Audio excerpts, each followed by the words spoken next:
He walked away smiling, like everything we built meant nothing. That smile, it wasn't just goodbye.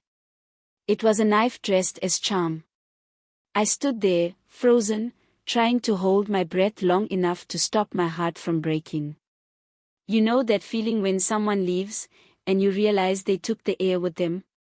That was me. He didn't shout, didn't fight, didn't even explain. Just a small, cruel smile, the kind that says, I've already won. And maybe that's what hurt the most. Because I wasn't ready to lose. I wasn't ready to see the man I loved turn into a stranger who looked at me like I was the problem. That night, I replayed everything, the laughter, the promises, the lies disguised as love. Every I love you now sounded like a warning I'd ignored. He left his scent on my pillow, his words echoing in the room like ghosts I couldn't silence. People say time heals, but time doesn't fix betrayal, it only teaches you how to hide the scars. I didn't sleep for days. I stopped eating, stopped talking. But inside me, something began to wake up. Something quiet, steady, and cold. Revenge doesn't come from hate, it's born from heartbreak. From the pieces they leave behind when they walk away smiling. I didn't plan to destroy him, not at first. I just wanted him to feel what I felt, that hollow ache, that endless replay of pain. But pain, it changes you. And one morning, when the tears finally stopped, I looked in the mirror, and for the first time, I didn't see a broken woman. I saw a storm waiting to happen. The days after he left were a blur of silence and shadows. Everyone around me kept saying, "You'll get over it, love." But how do you get over someone who broke your trust, walked past you like you were invisible, and smiled while doing it? I couldn't. Not yet. Not without making sure that smile, that smug, careless, arrogant smile, would haunt him forever. I started paying attention. Every little detail about him, every routine, every weakness he unknowingly showed. People might call it obsession, but I called it preparation. You see, when someone treats you like you're nothing, you have two choices: crumble quietly, or rise quietly, and make them regret underestimating you. I chose the second. I spent nights awake, thinking, planning. I didn't want to react in anger, that would be too obvious. No, I needed patience. The kind of patience that lulls someone into a false sense of safety, a false sense of victory.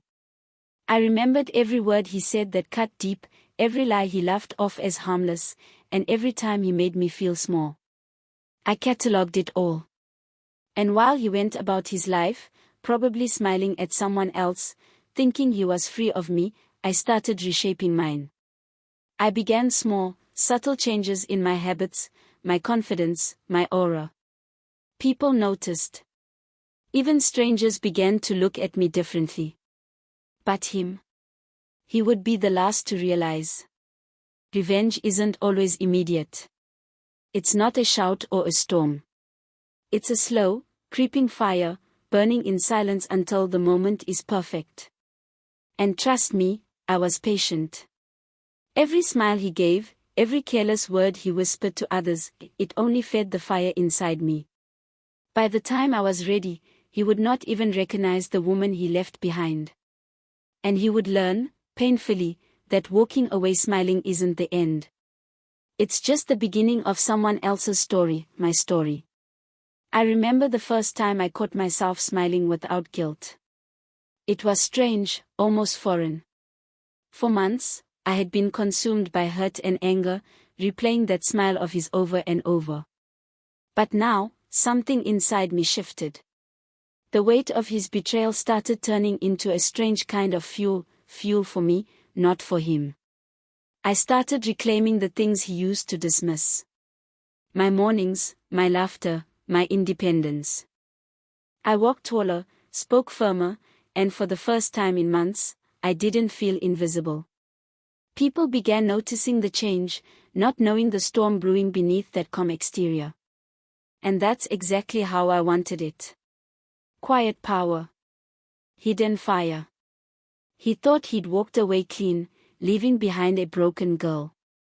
But I was rewriting that narrative.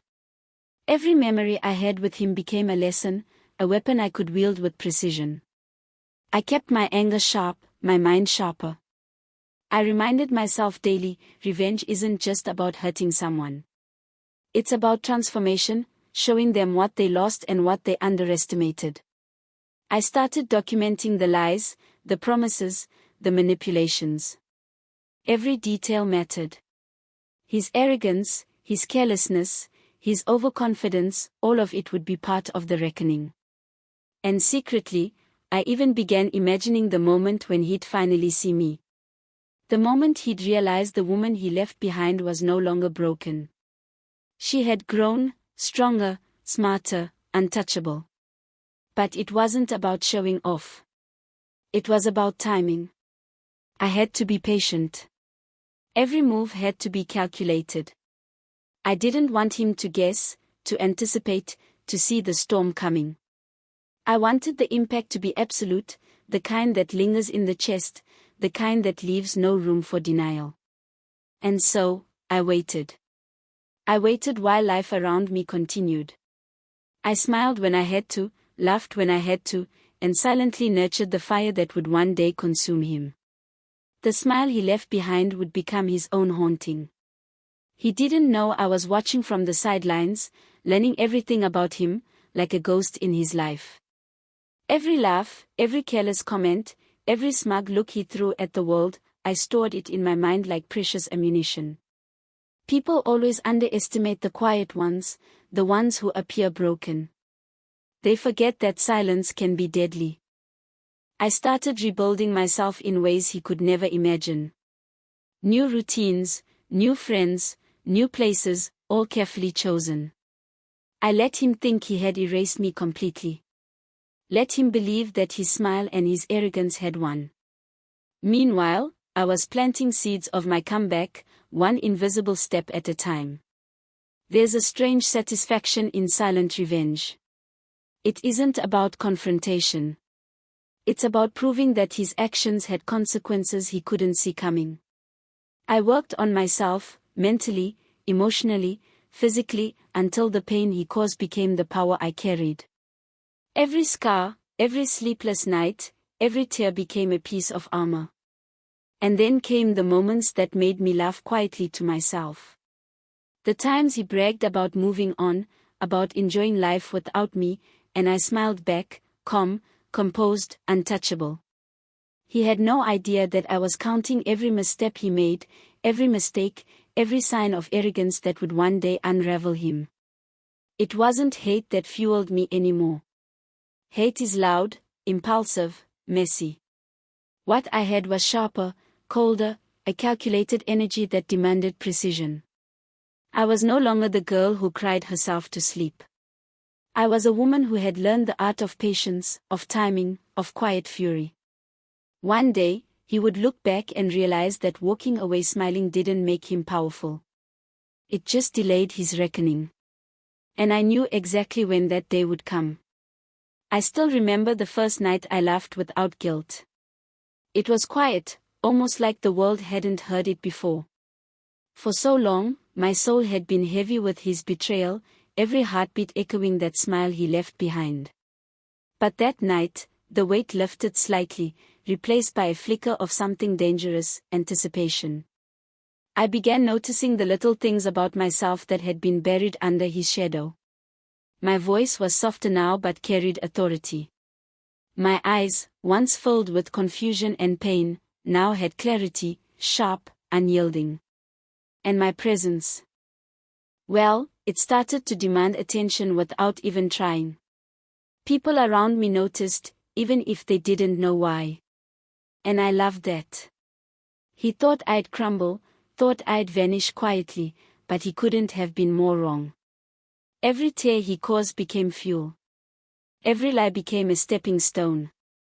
And as I moved through my days, I began leaving pieces of myself everywhere, strength, resilience, beauty, things he would never anticipate coming back to confront him. I watched him from afar sometimes, careful not to be seen. His arrogance, his careless ways, all still there.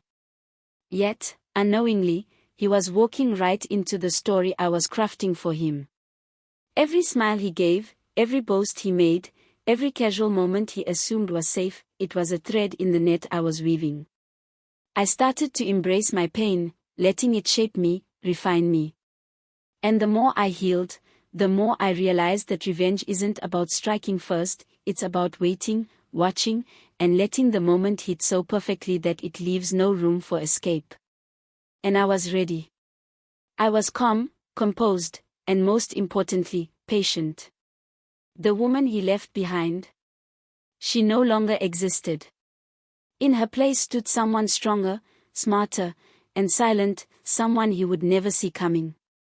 Every day, I reminded myself why I couldn't just move on.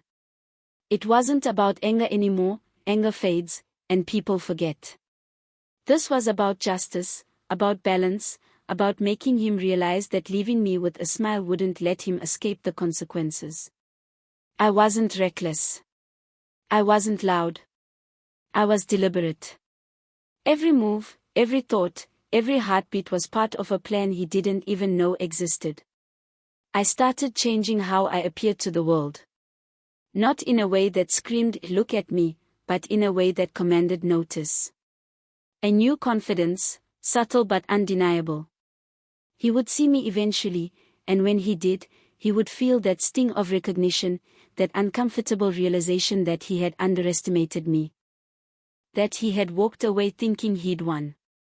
And while I grew stronger, I kept my distance. I didn't want him to guess. I didn't want him to see my progress until it hit him all at once. People often underestimate patience, but I understood its power. Like a predator lying in wait, I watched him stumble through his careless routines, collecting all the evidence, all the tiny cracks in his ego that I could later exploit. Some nights, I let myself feel the pain again, but only briefly. Pain, when managed, becomes an ally. It reminds you why you're here, why you're planning, why you're willing to wait. And I was willing. I had become something quiet, dangerous, unrecognizable to the man who thought he could destroy me with a smile. He was oblivious to it all, laughing with the world, unaware that the woman he had walked away from was no longer broken. She was rising, unstoppable, patient, and poised for the moment when he would finally understand that smiles can be deceiving, and every action has its price. It was during one of those long, sleepless nights that I truly understood the power of quiet revenge. Not the loud, chaotic kind that screams in the streets, but the subtle, almost invisible kind that creeps into someone's life and reshapes it without warning. I pictured him smiling, as always, thinking life was simple, thinking he had erased me. Little did he know, I was becoming a storm he wouldn't survive. I started keeping track of his habits, the small predictable patterns he thought were unnoticed. Every time he let his guard down, every careless remark, every smug glance he threw at someone else, I stored it. It was almost like collecting coins, but these coins were his arrogance, and each one would one day weigh heavy against him. My transformation wasn't just external. My mind became sharper, my instincts keener.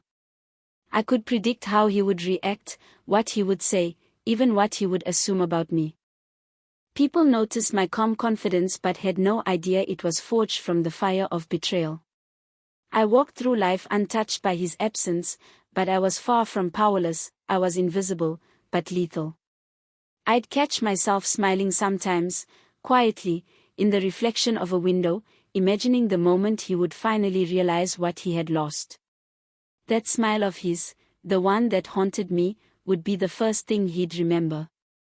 And it wouldn't feel victorious this time, it would sting, it would burn, it would be the beginning of his reckoning. Revenge is an art, and I had become its apprentice. Pain had sharpened me, betrayal had sculpted me, and patience had tempered me. Every piece of me was ready, every strategy in place. I wasn't the girl who cried herself to sleep anymore. I was the woman he would regret leaving behind, and he would see it soon enough. The plan I nurtured was not about spectacle, it was about collapse, silent kind, the kind that crumbles alive from within. I learned to let the world see only the surface, composed, graceful, untroubled. Underneath, I was mapping his world, a cartographer of ruin. Every careless text, every late-night call, every boastful laugh in a bar, I noted it, catalogued it, waited for the right moment to press down. I stopped relying on others to validate my worth. I built small, private victories, a new contact that mattered, a job lead I quietly pursued, a friend who introduced me to people with influence. Each step seemed ordinary, but together they stitched a network he couldn't imagine. What he thought was my disappearance was actually my reappearance with resources he lacked, poise, connections, and an immovable calm. Sometimes, I let him think he'd won by accident. He'd brag about freedom, date whoever pleased him, flaunt his life like a banner. I watched with a steady heart. Those displays were not triumphs, they were footprints leading to his undoing. Opportunities revealed themselves because of his arrogance, the open doors he left ajar. I walked through them. There's a cruelty to patience people misunderstand. They think patience is passive. It is not. It is the act of preparing while everyone else performs. I rehearsed conversations, considered outcomes, and learned to use silence as leverage. Silence makes people fill gaps with their own guilt and imagination. It makes them nervous. Every day, the smile he left behind haunted me less and sharpened my resolve more. I wasn't rushing toward revenge, I was curating its arrival. When the moment came, it would feel inevitable, like fate catching up. Until then, I moved like a shadow, unseen, present, and dangerous. I found a strength in silence I never knew existed. There's a clarity that comes when you stop screaming about the pain and begin to observe. I stopped chasing explanations and started collecting patterns. Rather than beg for meaning, I taught myself to find leverage. It felt like learning a new language, the language of consequence, where overlooked moments become instruments. He continued his careless parade of smiles and small victories, convinced life had handed him a prize. He did not notice my quiet ascension, the late meetings that turned into opportunities, the casual introductions that opened doors, the subtle reinventions that changed how people perceived me. I was becoming an answer to a question he had stopped asking, what he lost when he left me. Sometimes I rehearsed the day of reckoning in my mind, not in anger but in precise detail. I imagined the tone he would use when he realized his mistake, the words he would fumble when pride cracked. Those rehearsals were not fantasies, they were careful runs of consequences, a script where his smugness met accountability. I learned to let go of spectacle. The revenge I wanted did not require fireworks. It required timing, context, and a strategic reveal. I cultivated integrity in those around me, allies who respected me and noticed my value. I created environments where his lies could not survive unchallenged. Every silent victory reinforced my conviction, the woman he abandoned would not be a cautionary tale for his future lovers, she would be a testament to his misjudgment. That truth would land on him like a verdict. I was patient. I was ready. The rest was pulling the right strings at the right time. Soon, the world would remind him of his choice, and I would stand unshaken. By now, I had grown into someone almost unrecognizable, even to myself. Pain had refined me, betrayal had hardened me, and patience had given me clarity. I moved through life without drama, smiling at strangers, greeting colleagues, making small talk, but underneath, I was orchestrating the ultimate reckoning. Every action had a purpose, every encounter a hidden agenda. He still thought he had erased me. He still thought I was curled up somewhere crying over him. If only he knew that the quietest girl often becomes the deadliest force. The girl he left behind was no longer weak. She was a machine of patience and precision, every memory of his arrogance fueling her growth. Every night of sleepless thinking became a blueprint, every tear a note in the symphony of her revenge. I learned to manipulate the smallest details without leaving a trace. His social circle, his work, the people he trusted, I knew how to plant doubt without confrontation, how to make him question reality without raising suspicion. Every smart comment he made, every laugh he believed was private, became a tool. I was a sculptor, carving consequences from the clay of his negligence. The thrill wasn't in acting too soon. It was in knowing exactly when the moment would arrive. When he finally crossed paths with me. He wouldn't see a girl he could dismiss or hurt. He would see a storm he hadn't prepared for, a woman who had transformed betrayal into power. His arrogance would crumble, and that smile, the one that haunted me, would twist into horror. And I smiled, quietly, to myself, knowing the fire was ready. Soon, the world would bear witness to the reckoning he deserved. Patience had made it inevitable, and I had become unstoppable. The closer I got to the moment of reckoning, the more surreal everything felt.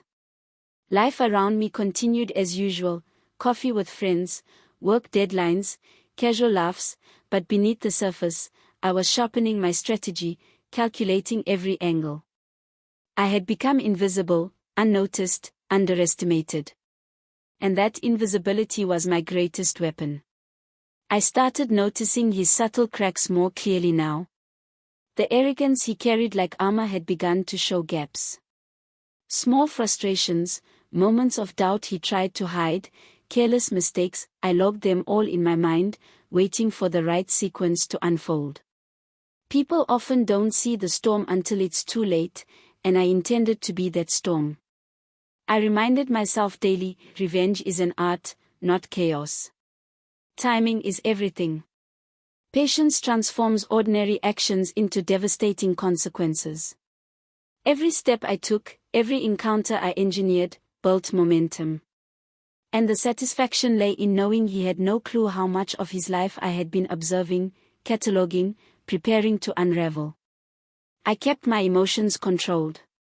Anger, sorrow, longing, all of it existed, but only as fuel, never as direction. I smiled when needed, laughed lightly, appeared composed. No one suspected that behind my calm exterior, I was a force meticulously orchestrating the downfall of someone who had thought leaving smiling was victory.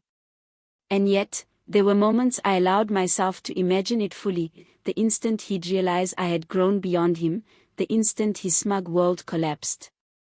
That thought alone kept me moving, kept me awake at night, kept me perfecting every nuance.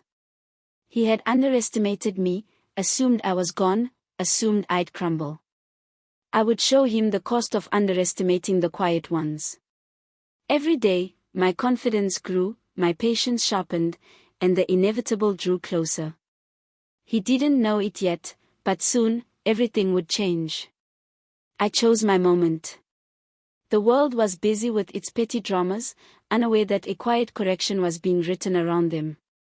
I had rehearsed the scene again and again, not in anger but with clinical clarity, what he'd say, how he'd react, who would be nearby, what tiny piece of truth would gleam like a mirror to reflect his real face.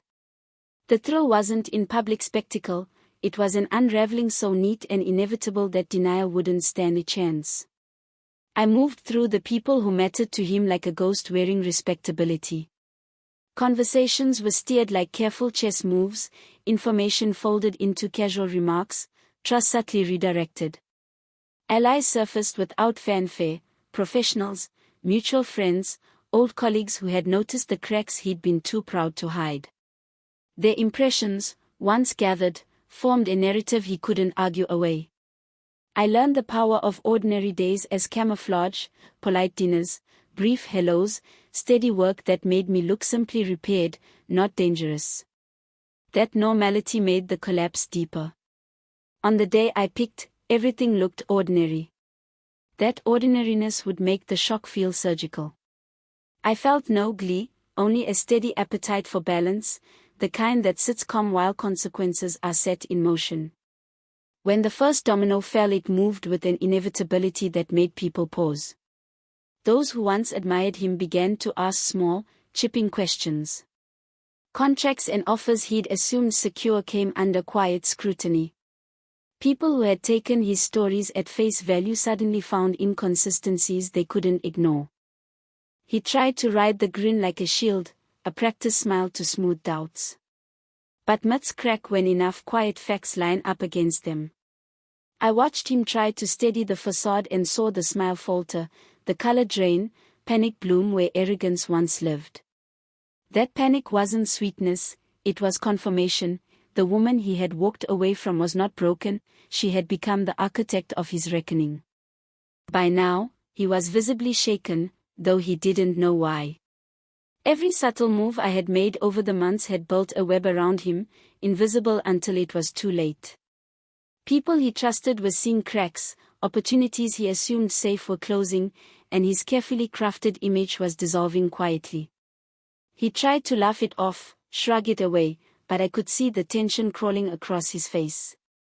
That smug grin, the one that haunted me for months, was finally faltering.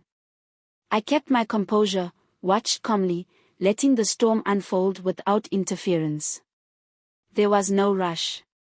The beauty of patience is in the timing, let the pieces fall on their own. He had underestimated me at every step, assumed that a quiet, heartbroken woman posed no threat. But the quiet ones are always the ones who notice, remember, and strike with precision. Even as he scrambled, trying to patch mistakes and cover slips, I stayed steps ahead.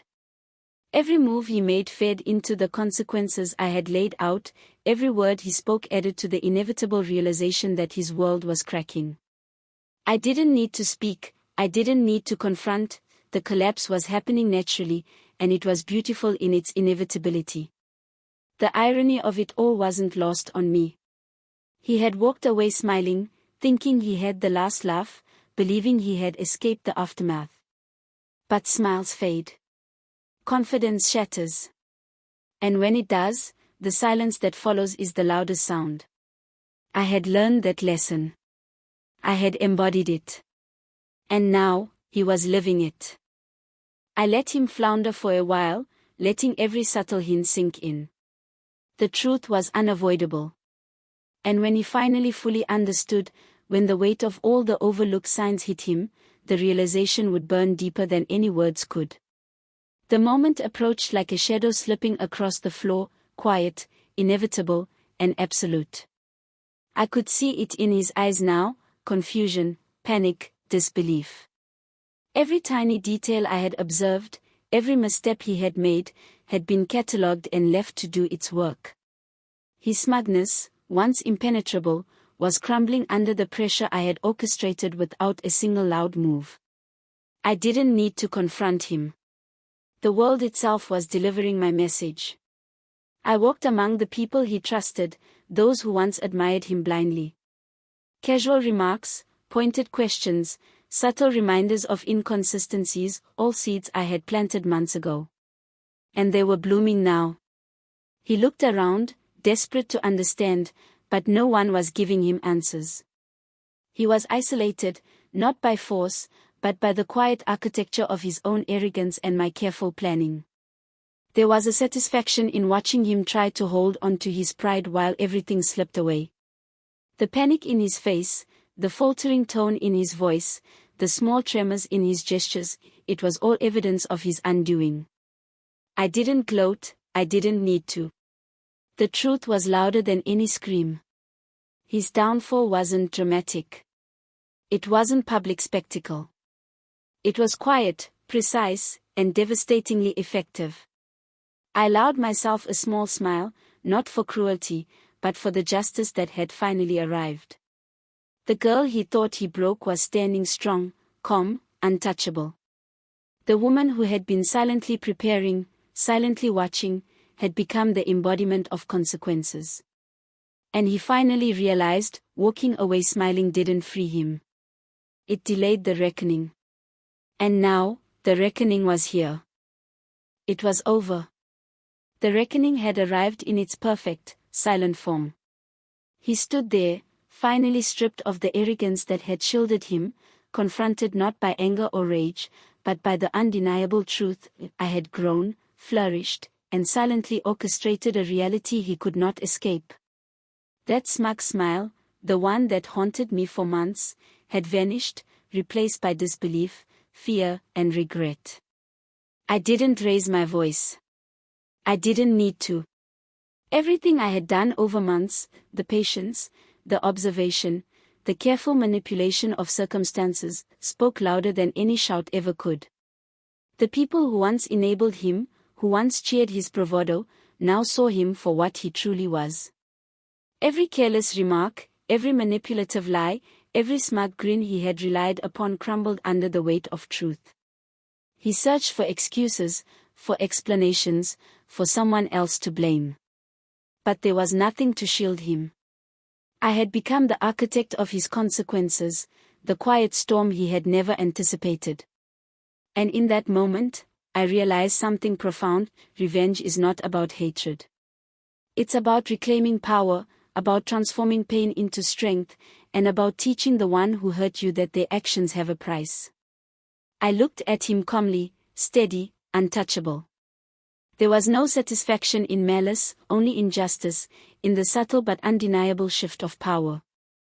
I had walked through fire, survived, and emerged stronger. He had walked away smiling once, thinking he had won. Now, he would carry the weight of that smile for the rest of his days. And as I turned away, free of the past, I knew this: I had not only survived, I had rewritten the ending. He would never forget the woman he left behind, the one who turned heartbreak into her ultimate weapon. I smiled quietly, because the story had ended exactly as it should. If you want more stories that hit the heart, don't forget to subscribe.